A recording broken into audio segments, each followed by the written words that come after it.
Bismillahirrahmanirrahim. Assalamualaikum warahmatullahi wabarakatuh. Alhamdulillahil mab'uusil ladzi hayyana bit taufiq wa tasdiq wa arkadahum bil himami wal irtihal. Asyhadu an la ilaha illallah wahdahu la syarikalah wa asyhadu anna sayyidana wa nabiyyana Muhammadan abduhu wa rasuluh alladzi la nabiyya ba'da. Allahumma salli wa sallim wa barik ala sayyidina Muhammadin salatan taftah lana biha at-taysir wa ta'liku biha an-nabab as-sarri wa at-ta'sir wa takunu lana biha waliyan wa nasira. Wa ya ni'mal maula wa ya ni'man nasir bijahil basirin nadir wal qamaril mustadir. Ilahi anta maqsudi wa ridaka matlubi a'tini mahabbataka wa ma'rifatak. Amma ba'du, ayyuhal hadirin wal hadirat, kaum muslimin dan muslimat di mana saja berada. Alhamdulillah, di malam yang ketiga ini kita masih diberikan kesehatan jasmani dan rohani oleh Allah Subhanahu wa taala. Salawat dan salam semoga akan senantiasa terlimpah curahkan kehadiran junjungan Nabi besar Muhammad sallallahu alaihi wasallam biqaulina Allahumma salli ala Muhammad wa ala ali sayyidina Muhammad. Semoga senantiasa kita bersama rombongan baginda Rasulullah sallallahu alaihi wasallam.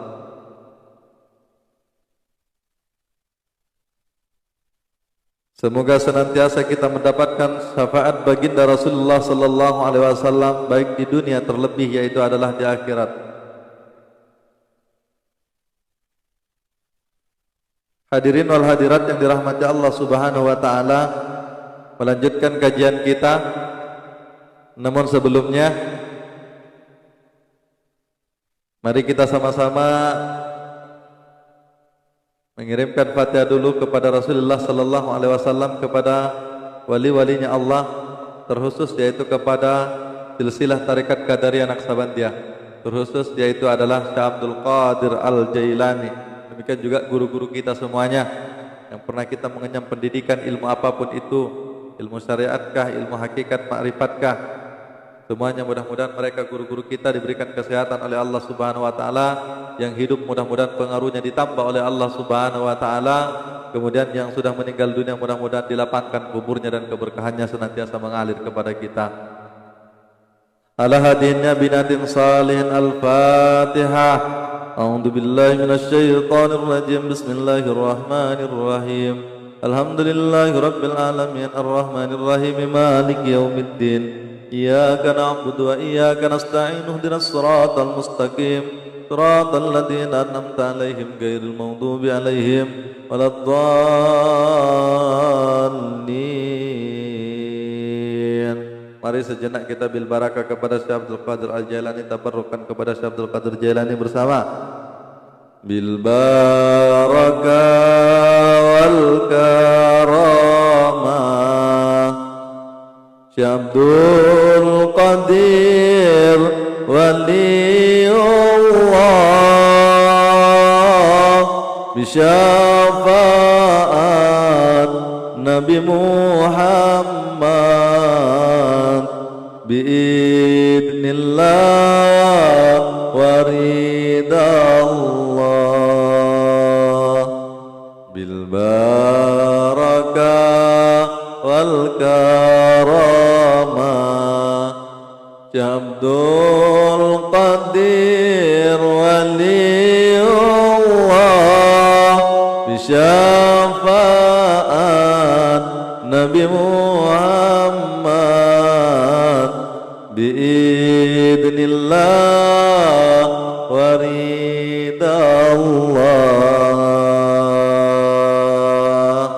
Al-Fatihah. أعوذ بالله من الشيطان الرجيم بسم الله الرحمن الرحيم الحمد لله رب العالمين الرحمن الرحيم مالك يوم الدين إياك نعبد وإياك نستعين اهدنا الصراط المستقيم صراط الذين أنعمت عليهم غير المغضوب عليهم ولا الضالين آمين.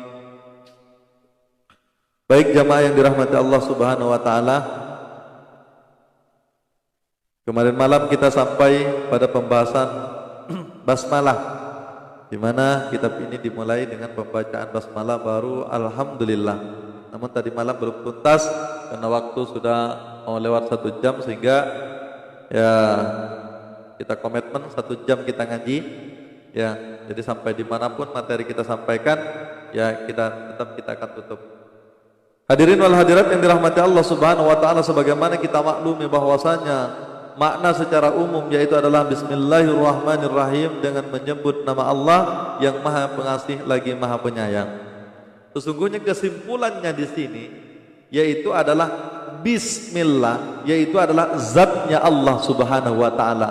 Bi itu adalah zatnya, titik, wujud mutlak.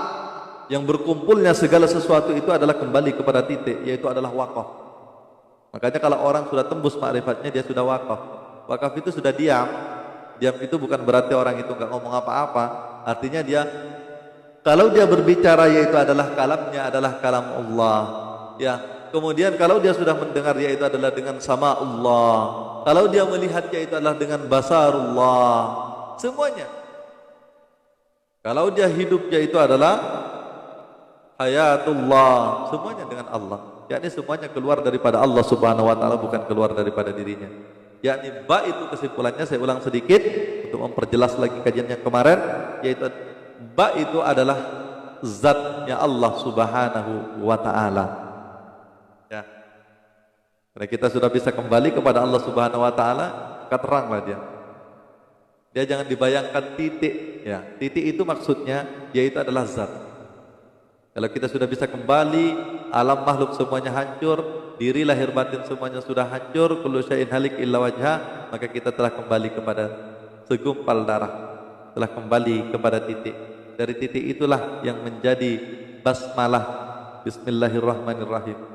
Dari bismillahirrahmanirrahim itulah menjadi alhamdulillahirabbil alamin sampai ghairil maghdubi alaihim waladdallin amin. Dari Fatihah itulah maka dijabarkan kembali dengan 30 juz Al-Quran yang kita tahu. Hadirin yang dirahmati Allah Subhanahu wa taala, berarti kesimpulan Al-Quran ini telah berada di dalam diri. Kalau kita paham ya bahwasanya 4 kitab itu ada pada diri, hakikatnya dia tidak berbentuk kitab, tidak berbentuk kertas, karena bila harfin, bila kalamin, bila sautin, dia ada pada diri. Maka itu Allah katakan bahwasanya ikra kitabaka binafsik, bacalah kitabmu dengan dirimu sendiri. Dalam diri kita itu ada kitab.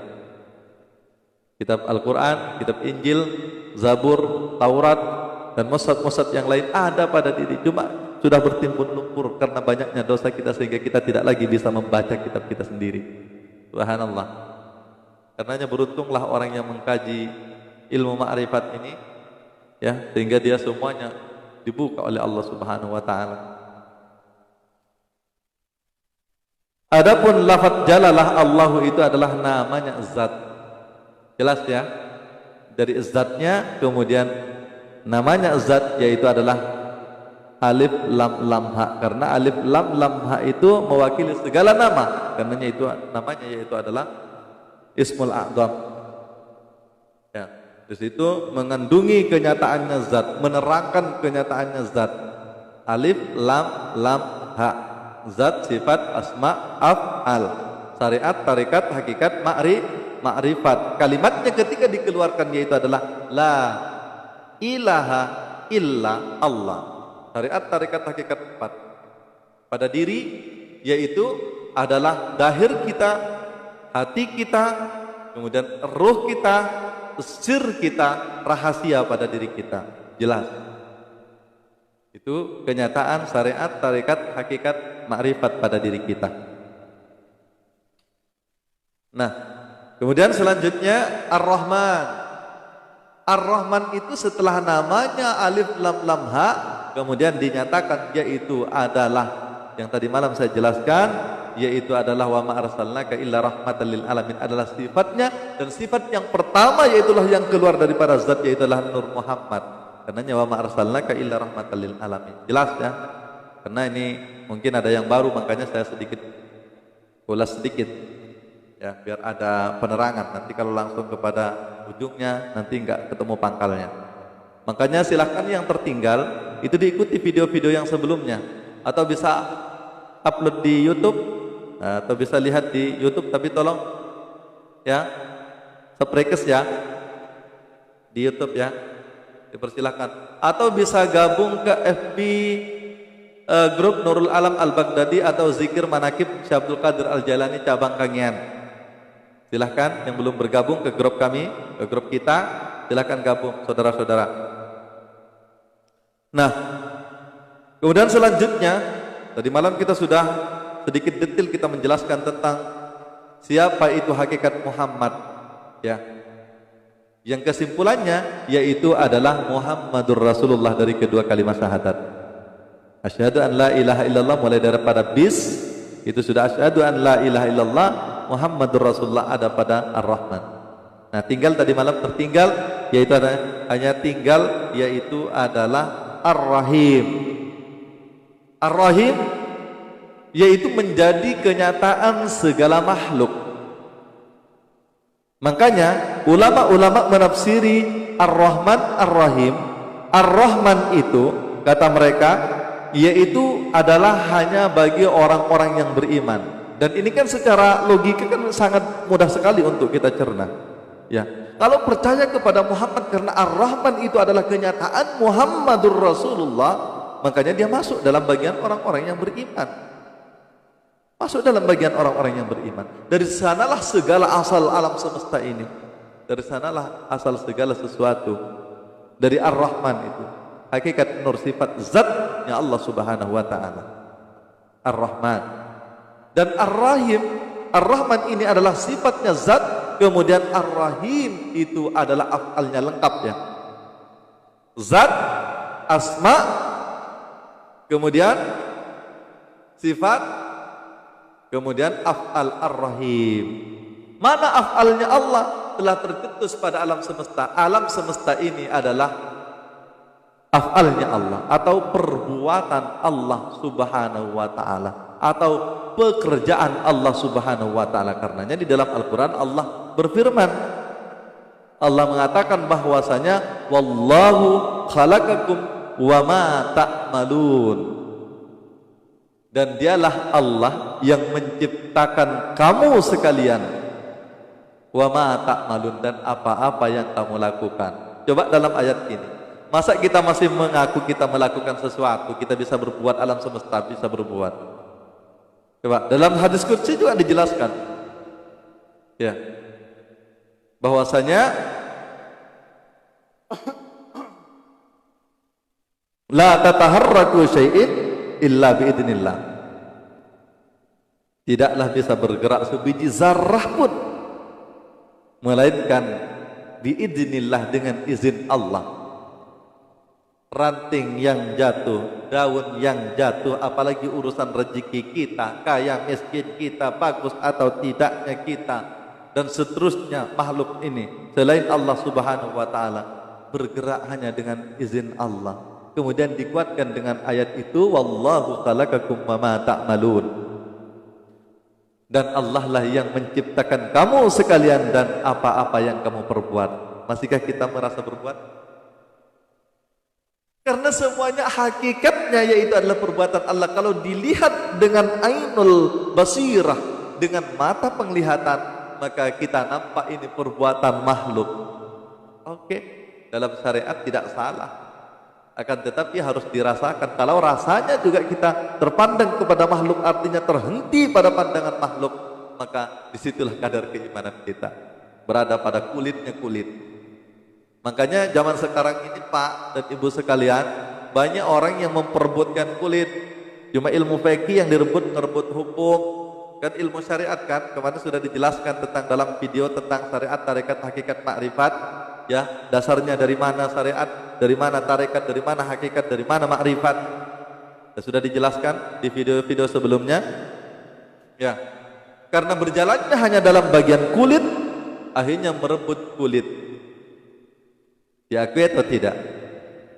Yang namanya merebut kulit, Pak, orang makan durian atau makan nangka, yang direbut bukan isi. Masih mending kalau orang merebut isi. Namun kalau orang sudah sampai kepada isinya, dia sudah menikmati, Bapak dan Ibu sekalian. Dia tidak mungkin memperebutkan kulit lagi, karena dia sudah merasakan isi itu, sudah dia telan, sudah dia makan, sudah dia konsumsi, dan tidak akan ada lagi perebutnya, karena sudah sama-sama merasa, karena sama-sama sudah tenggelam ke situ. Ya, kalau masih di dalam kulit, di dalam, bahkan dalam tarikat masih orang berjalan. Makanya banyak orang-orang yang masih berada di tingkatan tarikat, dia baru berbaiat tarikat, dia mekik-mekik, sok suci dan seterusnya. Ya, berjalan. Ya memang kita harus berjalan, tapi ingat, setiap jalan itu ada tujuan. Jangan kelahi di jalan. Belum sampai pun di jalan sudah kelahi. Saya yang benar, kamu yang benar, tarekat Qadariyah menyalahkan Naqsabandiyah, menyalahkan Sadiliyah menyalahkan Tijaniyah, demikian dan seterusnya, tarekat-tarekat yang lain, Siddiqiyah menyalahkan yang ya, ada yang kurang muktabarah, ada yang kurang, macam-macam yang direbut. Padahal intinya, kenapa kamu kelahi itu? Karena kamu itu belum sampai kepada tujuan. Kalau kamu sudah sampai kepada tujuan, kamu tidak akan kelahi. Ibaratkan kita datang ke Ka'bah, ya, mau datang ke Mekah, kalau sudah sampai kepada Ka'bah, apalagi yang mau dipertengkarkan, coba. Jadi yang suka bertengkar, yang suka menyalahkan, yang suka menyesatkan orang itu, orang yang bingung dia dalam hidupnya tuh. Dia belum sampai kepada Allah Subhanahu wa Ta'ala. Jelas. Padahal untuk sampai ke Ka'bah itu bisa dari Palestina, bisa dari Cina, bisa dari Pakistan, bisa dari India, bisa dari Indonesia, bisa dari Bangladesh, bisa dari Yaman, bisa dari mana-mana. Kalau sama-sama di jalan, ya patutlah kelahi. Apalagi yang tak berjalan. Yang tak berjalan itu maknanya syariat pasti. Makanya ya syukurlah kalau masih berjalan ya. Karena kalau masih berjalan ada harapan untuk sampai, cuma jangan kelahi merebut jalannya masing-masing. Nanti sampainya sama. Makanya kalau sudah sampai tak akan kelahi kita. Subhanallah. Kadang aneh nengok dianggap disebut kiai besar, ulama besar, sudah dihormati orang, masih juga tuduh sana tuduh sini. Ini sesat, itu apa? Ahli neraka dan sebagainya. Macam bapaknya aja yang punya neraka. Na'udzubillah min dzalik. Na'udzubillah min dzalik. Hadirin wal hadirat yang dirahmati, makanya ikuti sampai kepada puncaknya, sampai kita sudah kadung berjalan itu ya. Jangan sampai kita terhenti di jalan. Orang bertarikat itu ada tujuannya. Ya saya pun mengalami dulu juga masih awal-awal di tarikat, beberapa tarikat yang saya ikuti. Ya, semua enggak ada yang salah. Cuma karena belum sampai kepada makrifatnya, belum merasakan bagian hakikatnya, ya akhirnya bingung, masih dalam kebingungan. Cuma mending daripada nggak jalan sama sekali, ya. Karena sesesat-sesatnya atau sebingung-bingungnya orang yang sudah berjalan, itu sudah ada yang nunggu di sana, ada yang benerin. Kalau nggak ada jalan sama sekali, macam mana? Ibaratnya orang kerja, orang katakan kerja bangunan lah biar mudah, ya. Ya dari awal jadi helper, jadi pembantu, tukang ngaduk semen saja. Disuruh nukang, saya begini aja lah, saya nggak tahu nih. Artinya nggak mau jalan dia, nggak mau belajar. Ya nggak akan bisa sampai mati, habis umur kontraknya pun sudah nggak akan bisa, sampai kapan pun nggak akan bisa. Ya, karena nggak mau berjalan. Sudah jalan, tapi kalau jalan ingat, sampaikan kepada tujuan. Karena tujuan itu adalah kenikmatan. Kepuasan itu sampai pada tujuan. Bukan kepuasan itu ada pada jalan. Ya, ini sudah puas di syariat, sudah jadi ustadz, sudah jadi kiai, sudah dipanggil kiai sama orang, nggak ada lagi mau belajar. Nggak ada. Allah itu nggak melihat itu semuanya. Mau kuli bangunan ente, mau apa namanya, mau pengusaha ente, mau pegawai ente, mau pengusaha ente, mau kiai ente, mau siapapun ente, Allah tidak pandang itu semuanya. Boleh jadi orang-orang yang ahli Allah itu adalah tukang bangunan. Boleh jadi orang-orang yang ahli Allah itu adalah tukang sawah. Boleh jadi orang-orang yang ahli Allah itu adalah orang yang hina di mata masyarakat, dan kebanyakan memang seperti itu. Orang-orang yang ahli Allah itu kebanyakan dari kalangan orang-orang yang seakan-akan hina di depan masyarakat. Orangnya miskin, nampaknya gembel, tapi hatinya dia wusul terus kepada Allah. Ya karena memang Pak, secara logika kalau orang ahli Allah itu ya tidak terlalu banyak terkontaminasi, kecuali alim sekali. Kalau sudah alim dia, syariatnya alim, tarikatnya alim, hakikatnya alim, ma'rifatnya alim, ya memang dia bisa mencapai kewalian yang tinggi sampai bisa menjadi kutub kalau alim semuanya. Tapi kalau tanggung-tanggung, kadang dengan ilmu itu dia tertutup. Ya banyak buktinya. Orang kalau sudah dipanggil ustaz sudah payah nak mau ngaji, diajak ke pengajian aja tak mau lagi dia. Alhamdulillah min dzalik. Artinya semakin keras hati itu, semakin keras, semakin gengsi. Apalagi agak-agak pulang dari pesantren, padahal di pesantren nggak pernah kaji makrifat, kajinya cuma fikih saja, kaji syariat, paling akidah yang dasar-dasar. Sifat 20 pun, akidatul awam pun ya dipelajarinya ya cuma bagian pengertian-pengertian saja, akan tetapi belum sampai kepada rasanya. Padahal itulah kenyataan tauhid, kenyataan kalimat la ilaha illallah, letaknya pada diri, bagaimana hal keadaannya nafsiyah, bagaimana hal keadaannya salbiyah, apa barangnya itu ma'ani, apa barangnya itu maknawiyah, pada diri yang bagian mana, kemudian mau diapakan kalau sudah tahu. Subhanallah. Yang enggak mengkajinya kepada diri masalahnya, akhirnya tetap aja pulang dari pondok enggak tahu diri persis. Alhamdulillah min dzalik. Hadirin yang dirahmati Allah Subhanahu, akhirnya ilmu jadi perdebatan jadi. Ya. Itu sudah nyala-nyalain orang.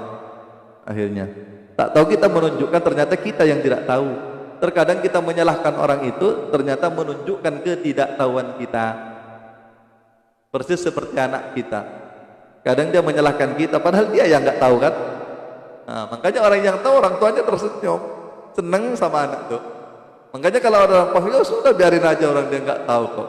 Padahal tadinya kita nggak tahu kalau dia tidak tahu, tapi karena dia berbicara bahwasanya dirinya lewat protes, dia lewat menyalahkan itu, jadinya orang semuanya tahu kalau dia itu tidak tahu. Berarti kan membuka aibnya sendiri kan.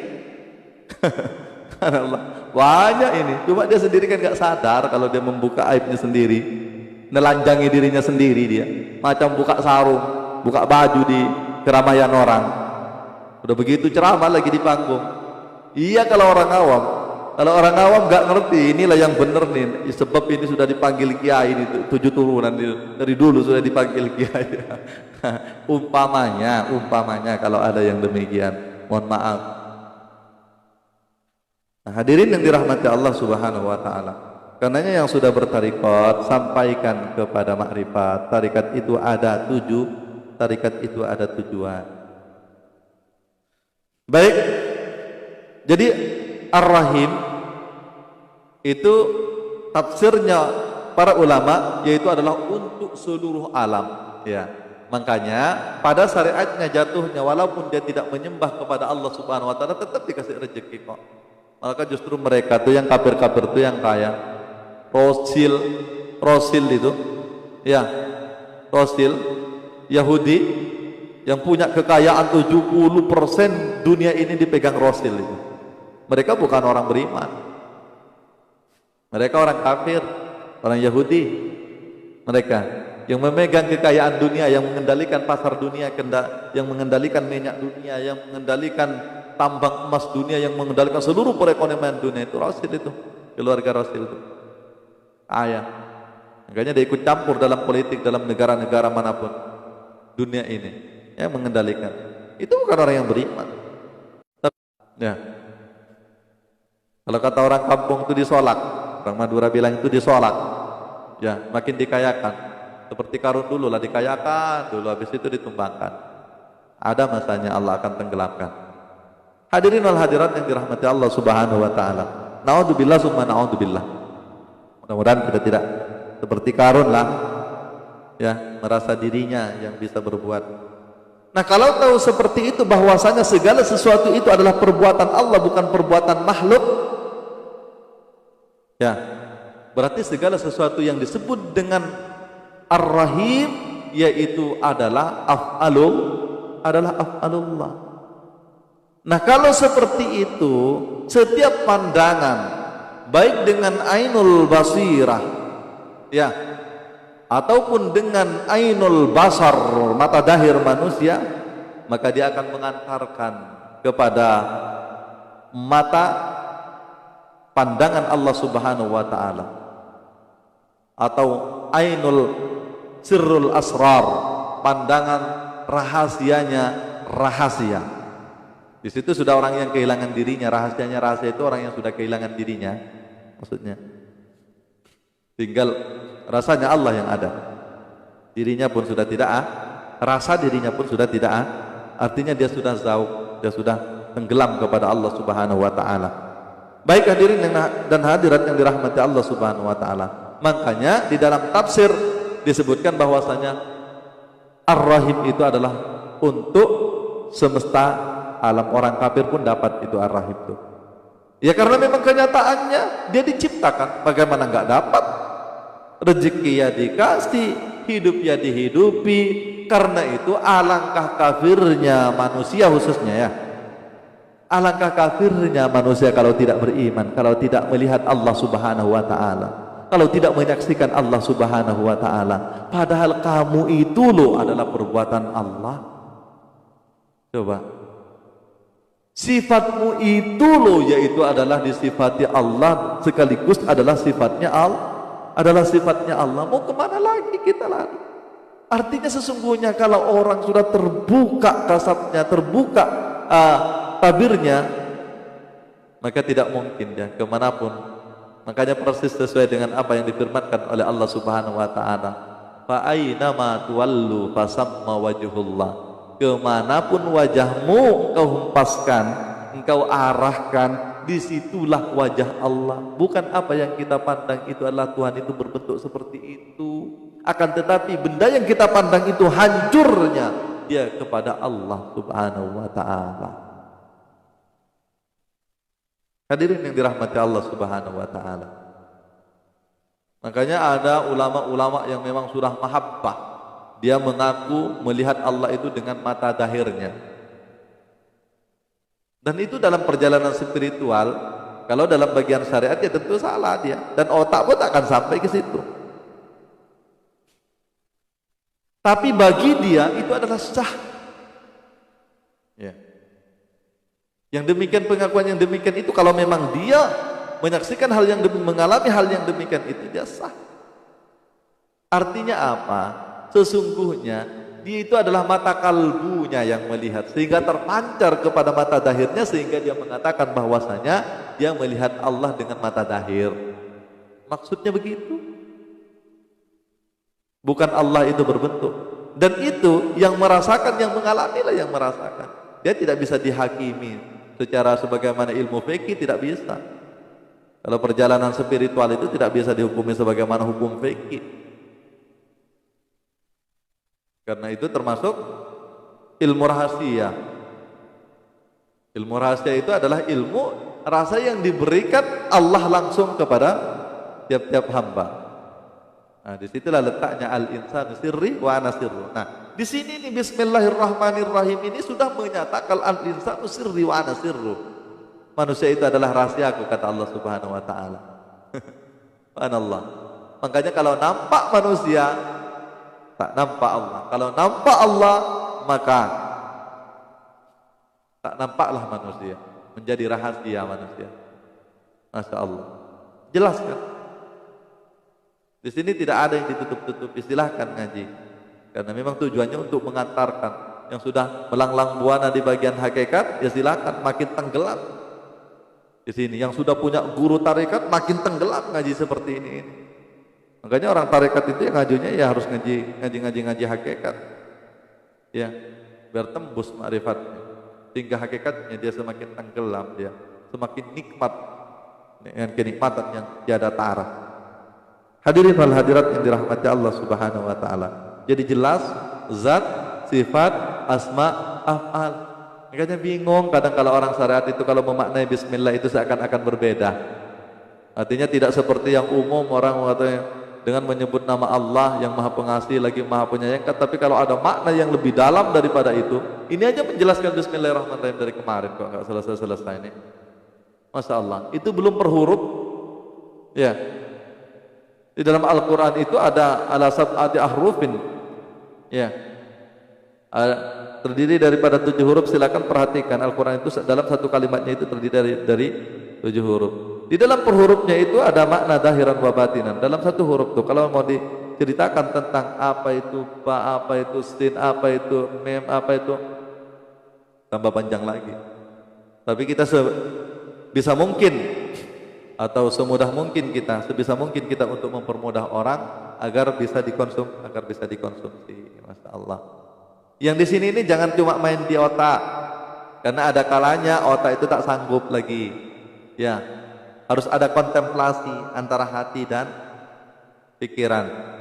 Disitulah tempatnya naik turun mi'raj. Pada diri manusia itu sesungguhnya itu mi'raj itu sudah dirasakan setiap hari itu. Kalau dia paham perjalanan mi'raj itu naik turun itu. Ya, dari mana Masjidil Haram, ya, dari Masjidil Aqsa. Makanya kita ketahui mana Masjidil Haram pada diri, mana Masjidil Aqsa pada diri. Ya, mana Baitul Ma'mur pada diri, mana Ka'bah pada diri. Sehingga kita tahu jalannya pada diri itu. Sehingga kita memang betul-betul mengalaminya. Bukan cerita bohong. Cuma kalau belum mengalaminya ya nggak akan bisa. Sama seperti orang yang makan asam. Kita berbicara menjelaskan bahwasanya ini kan saya cuma mengantarkan ke pintu nih. Masuknya ya silahkan sendiri. Itu karunia Allah. Cuma kalau nggak ada yang ngantar macam mana pula kita nggak tahu. Iya. Orang sekarang ini kalau perjalanan rohani ini, ya kalau apa tuh masih kita bisa diantar oleh ini sekarang Google Map. Diantar tinggal ngeklik kita diantar tuh. Sekarang lebih canggih lagi. Masa kita nggak terinspirasi dengan itu? Iya. Makanya koneksi kita kepada Allah Subhanahu wa taala sebelum dia lebih cepat daripada cahaya, sebelum mata berkedip sudah sampai kok kepada Allah. Jadi jangan salahkan kalau ada orang mengatakan bahwasanya iya, sampai kepada Allah itu ya tidak membutuhkan ruang dan waktu, cepat. Cuma jangan sampai tidak sholat, itu payah.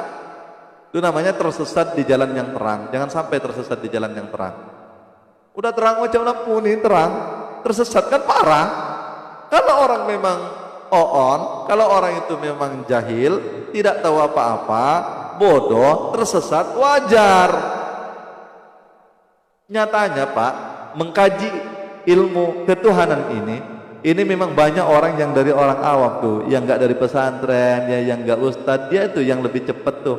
Karena dia kosong dirinya, dia tidak membawa apa-apa karena berangkat dari keikhlasannya, dia tidak tahu ingin menjadi tahu. Jadi tidak ada ganjalan di hatinya. Ya sebenarnya kalau orang dari pondok, orang sudah tahu agama, mengkaji ini lebih cepat kalau ikhlas. Kalau ikhlas bergurunya, kalau ikhlas dia belajarnya dan membuang apa yang ada pada dirinya, dan nanti akan ketemu sendiri. Mau ilmu kanuragan, mau apa tuh singkirkan aja dulu, nanti akan ketemu. Ya. Ibaratnya susunannya itu akan ketemu dengan sendirinya dia. Ya, oh berarti yang ini berada dalam tataran syariat. Oh ini berada dalam main-main baru tarekat itu biasanya main-main dengan kekeramatan, dengan kesaktian, dengan kejunilan, dengan apa-apa, dengan hikmah-hikmah tuh. Biasanya mainnya seperti itu. Ya. Tapi terkadang orang ini tergelincir di sini karena dia sudah merasa sakti, bisa ngobatin orang, bisa apa, merasanya dia sudah sampai kepada Allah. Masya Allah. Padahal dia masih di dalam perjalanan. Sengaja Allah hadirkan hambatan, Allah uji dengan kelebihan. Sehingga di situ dia berbangga, masya Allah, berbangga di situ. Sehingga dia tak akan sampai kepada Allah Subhanahu Wa Taala karena dia main-main di situ dia. Padahal sudah berada di perjalanan, Allah kasih bonus. Tapi justru dia gembira, woi saya dapat bonus, saya dapat bonus, saya dapat bonus. Saya tak jalan lagi, dia tidur dia. Macam filmnya Upin Upin. Ada tuh filmnya Upin Upin, tuh lomba lari kelinci dengan apa? Dengan kura-kura. Dan anak nih ceritanya, tapi kan kita ngambil hikmahnya ya, masya Allah. Karena tahu dirinya memang lambat berjalannya, si kura-kura ya kenceng aja jalan. Ya, si kancil karena tahu dirinya itu kencang akhirnya tidur di tengah jalan. Ya, sampai juga yang namanya kura-kura itu duluan. Penang juga ceritanya kura-kura itu kalau orang lalai. Ada mana orang tidur di jalan? Ya seperti itulah perumpamaan, permisalannya. Nah hadirin yang dirahmati Allah Subhanahu Wa Taala, nggak apa-apa jalan, tapi pasti kalaupun kencang tapi nabrak kanan nabrak kiri, nah itu lebih berbahaya. Santai, tapi pasti. Apa yang sudah dapat dilakukan. Jaga 9 lubang pada diri manusia. Ya, yang dahir, yang syariat nih, yang sifat Adam itu 9 lubangnya dijaga. Itu sungai-sungai yang ada pada diri kita. Ya, jaddidis safina.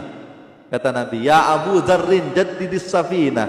Wahai Abu Dzar, ya tamballah perahumu. Ini nih sampan nih perahu nih pada diri kita itu suruh tambal.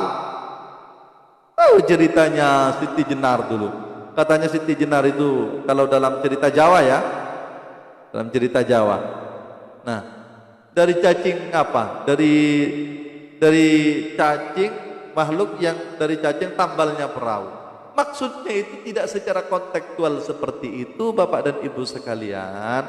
Tambalnya perahu itu apa maksudnya? Kita nih, sungai-sungai yang ada pada diri kita nih, yang dahir nih kita pertama kita tambal kalau orang mau berjalan kepada Allah, kalau mau cepat sampai kepada Allah Subhanahu Wa Taala, biar dia tidak bocor, maka tambal nih semuanya nih, bahrus sama, ya, bahrus sama, bahrul basar, bahrul qalam, semuanya ditutup semuanya.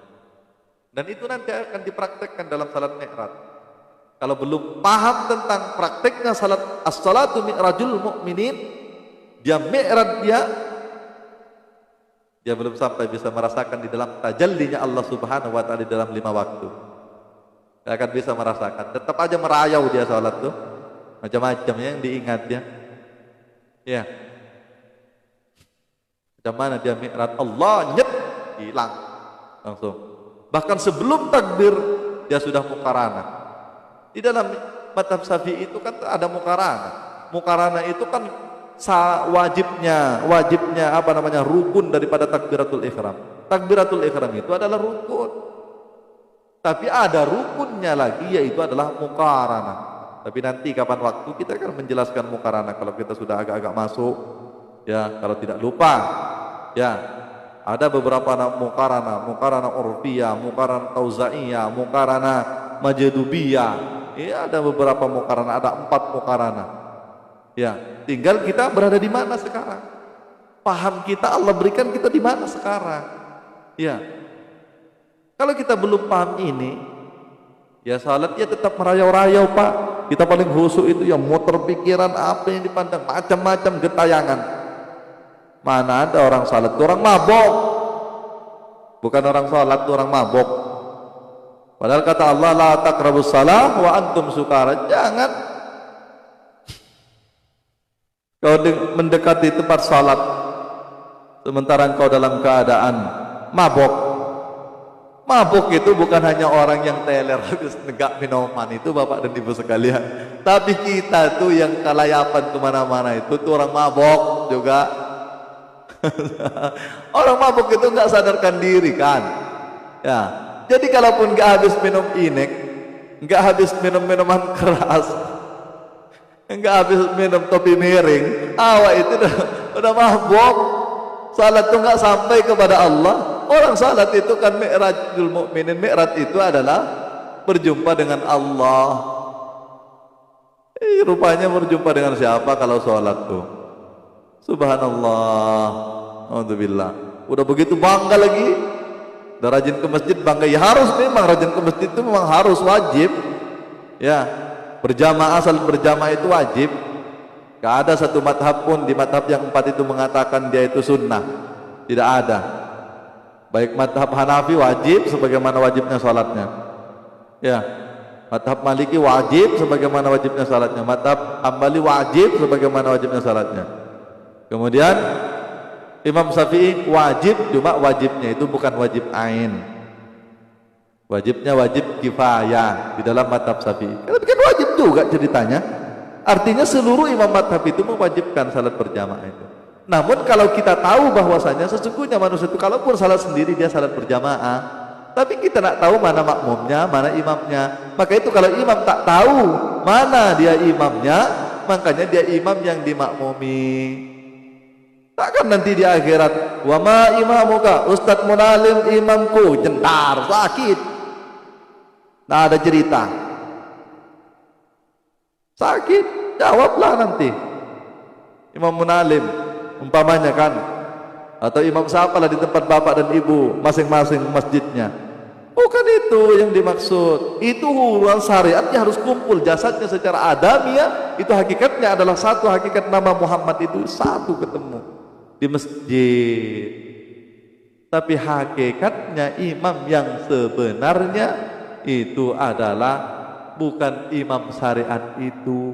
Nyatanya nanti tak ditanya itu siapa imammu, ya imammu Imam Abdurrahman, kelempang mati kau digada dengan cambu api itu, malaikat mungkar nakir tuh. Nah, naudzubillahi min dzalik. Kita nak betulin ini Bapak dan Ibu sekalian. Kita ini sama-sama belajar baik. Saya pun belajar baik. Cuma karena sudah kadung Allah berikan kepahaman ini, kita berbagi. Tak mungkin kita nak ngumpet-ngumpet ilmu. Kan ada ilmu rahasia, ada pertanyaan seperti itu. Kenapa ini membuka ilmu rahasia? Mana ilmu rahasia itu? Yang diperjuangkan oleh Nabi Adam, Nabi Ibrahim, Nabi Musa, Nabi Yakub, seluruh 25 Nabi itu. Yang dikenalkan itu Allah. Sebelum syariatnya Nabi Muhammad SAW kurang lebih 23 tahun memperjuangkan sebelum ada syariat salat, sebelum ada syariat puasa, sebelum ada syariat haji, sebelum ada syariat-syariat yang lain yang dikenalkan yaitu adalah Allah. Coba perhatikan ayat-ayat di Al-Quran, yaitu adalah ayat-ayat Makkiyah, yaitu adalah 90% yaitu adalah tentang Tauhid. Cek aja lah. Loh ini ada orang yang mengatakan bahwasanya enggak boleh kenal Allah itu ketinggian, itu ilmu dasar awaluddin, awal. Coba perhatikan awal. Ya, awal itu kan pondasi Pak, rendah. Masa nggak bisa mencerna sih? Syariat itu yang tinggi. Subhanallah. Betul memang ada ilmu rahasia. Tadi sudah sebagiannya sudah saya jelaskan. Ilmu rahasia yang tidak boleh dikeluarkan itu adalah bainallah wa bainahu. Apa yang diberikan oleh Allah kepada tiap-tiap hamba itu masing-masing itu tidak boleh diceritakan. Contohnya, Bapak dibuka kekasapannya oleh Allah Subhanahu wa taala bahwasanya Bapak diberitahu tiap-tiap orang itu nasibnya. Ya, kayanya, miskinnya, atau besok mau mati Allah beri paham hatinya. Itu nggak boleh diceritakan sama orang, Pak. Ya. Itu dia membuka rahasia itu yang dilarang. Subhanallah. Orang nggak tahu mana ilmu rahasia. Kalau ilmu tauhid, kalau ilmu makrifat harus Pak. Kalau hubungannya intim kepada Allah, bainallah wa bainahu, antara Allah dengan hamba atau bainahu wa bainallah, ya itu yang harus dirahasiakan, itu ilmu rahasia. Dan itu sifatnya pribadi. Paham? Nah, itu tadi banyak yang mengatakan membuka ilmu rahasia. Sebenarnya dia tuh dari awal pembicaraan aja sudah dia orang nggak paham sebetulnya. Mana yang dimaksud itu nggak paham. Kalau seandainya orang paham kan nggak begitu. Subhanallah. Dia menyatakan dirinya saya nggak paham gitu loh. Cuma kan nggak ngomong kayak gitu. Dengan ngomong seperti itu dia menyatakan dirinya saya nggak paham loh tentang ini. Makanya keburu menyalahkan orang. Ya, kalau dia paham tentang itu, ya kan nggak mungkin begitu kan? Saya kan Allah sudah berikan kepahaman oleh Allah, ya saya nggak akan begitu dan tidak begitu. Ya, ya karena tidak mungkin bertentangan dengan kenyataan. Hadirin yang dirahmati Allah Subhanahu Wa Taala. Itulah Ar-Rahim, Ar-Rahman, Ar-Rahim. Makna secara umumnya yaitu adalah ya persis seperti cetakan tepak itu, dengan menyebut, tapi dengan menyebut ya nama Allah, Berarti kan dengan Allah yang punya nama Allahu, dengan zat yang punya nama Allahu, dengan nama Allah yang maha pengasih. Dengan apa kasihnya? Yaitu adalah dengan rahmatan lil alamin. Makanya yang sudah dapat ini Muhammadur Rasulullah, hakikat Muhammad ini, maka itulah yang dikatakan orang yang beriman. Kalau cuma beriman kepada Allah, maka dia imannya itu belum sah, karena dua kalimat syahadat itu tidak bisa dipisahkan. Makanya dalam ilmu fikih, ilmu syariat pun, dua kalimat syahadat, orang mau masuk Islam nih umpamanya, kemudian baca asyhadu an la ilaha illallah wa asyhadu anna Muhammadar Rasulullah, besok enggak sah, imannya enggak sah. Itu karena keluar dari makrifat kan, keluar daripada kenyataan. Maka muncullah syariat seperti itu. Paham kan?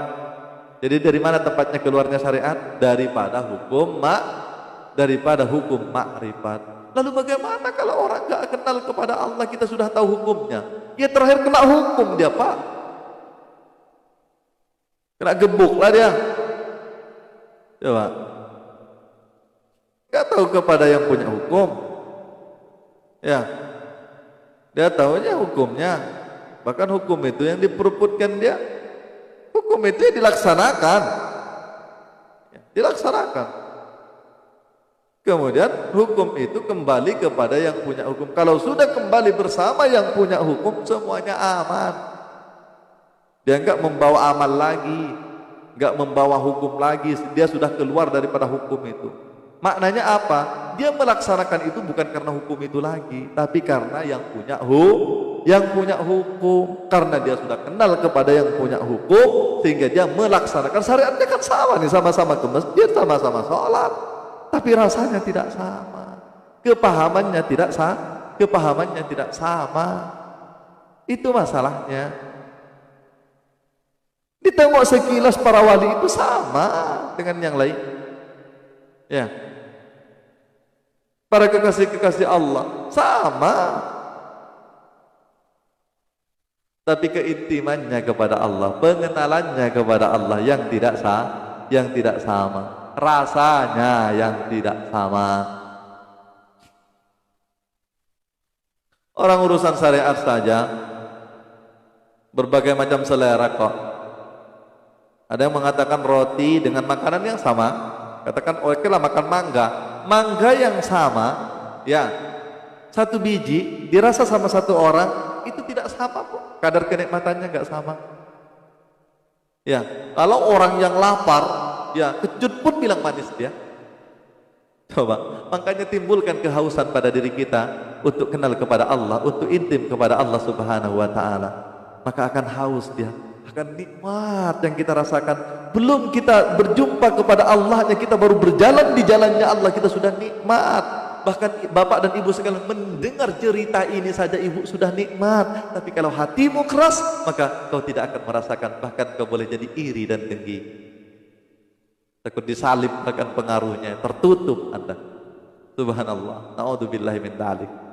Orang salik berjalan kepada Allah enggak boleh ada dengki, enggak boleh ada ujub, enggak boleh ada. Makanya tadi itu yang 9 lubang pada diri kita, ya, itu harus ditutup, harus ditambal. Jaga kedua mata, kedua telinga, kemudian hidung, kedua telinga, satu mulut, kemudian dubur dan kubul. Ada berapa tuh?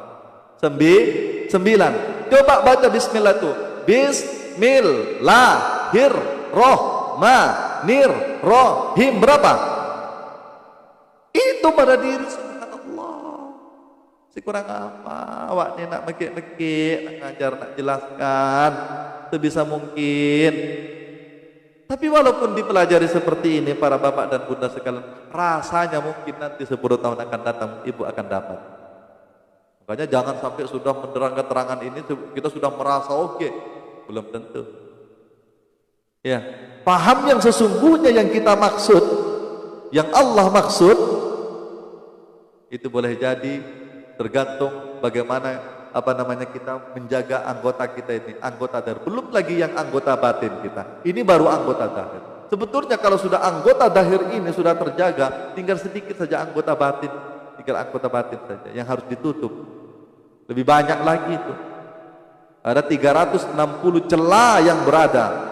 Itu latifah-latifah yang berada pada diri kita, di dalam kalbu kita. Maka itu di dalam tarikat ada metode-metode zikir 360.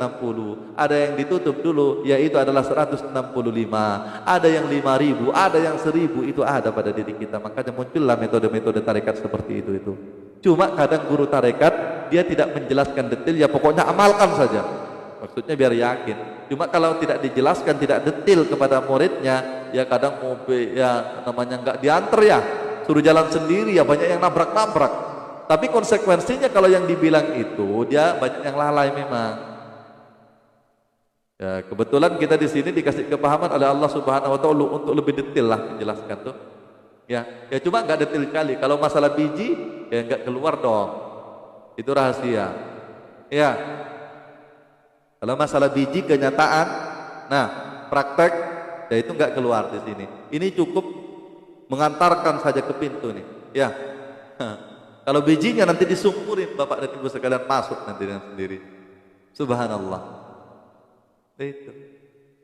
Kalau tidak seperti itu kita ngantar, ayo kita kembali kepada Allah, teriak-teriak kita ceramah. Tapi ditanya Allah di mana dan bagaimana Allah, nggak pernah dikasih tahu. Nggak pernah orang dikenalkan kepada Allah, cuma dikenalkan kepada namanya Allah saja. Ini nyembah nama.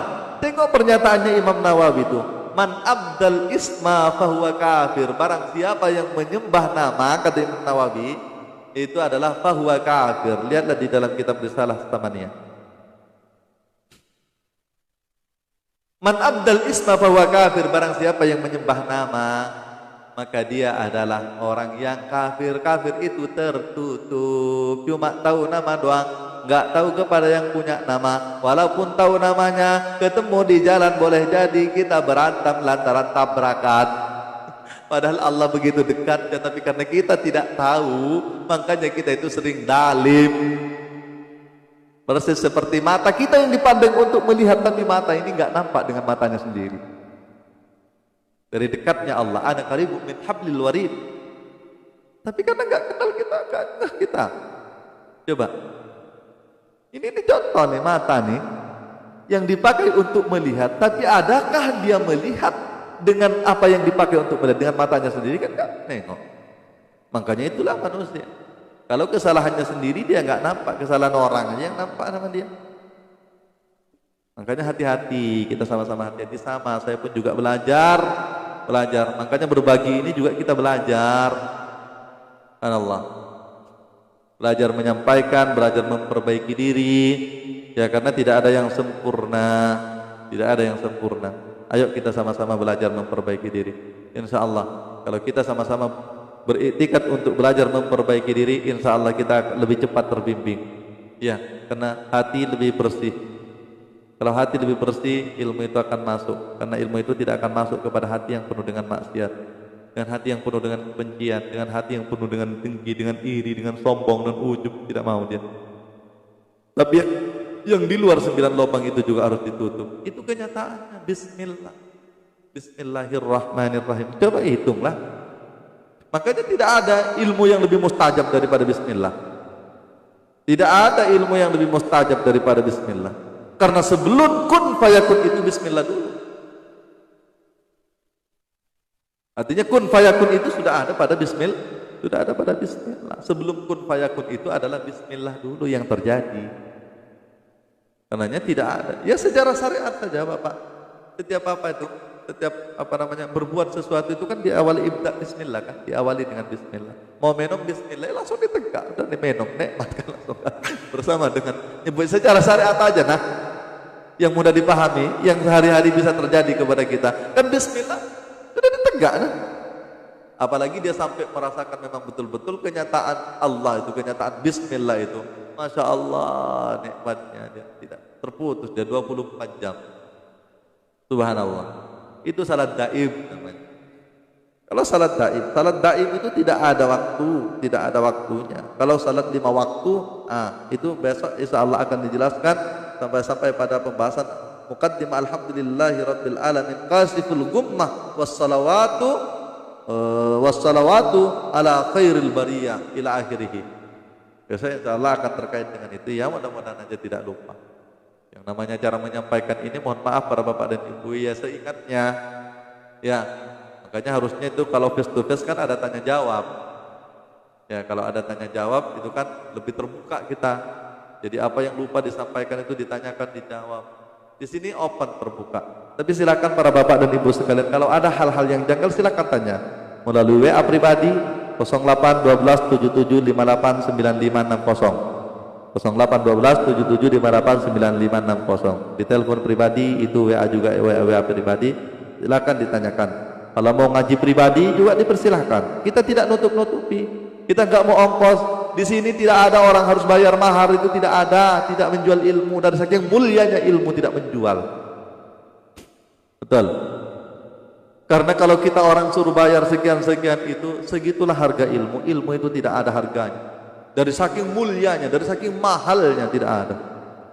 Tidak ada mahar-mahar di sini suruh bayar sekian-sekian. Ya, ini bukan ilmu kanuragan. Maka ada masa ilmu ketuhanan yang mau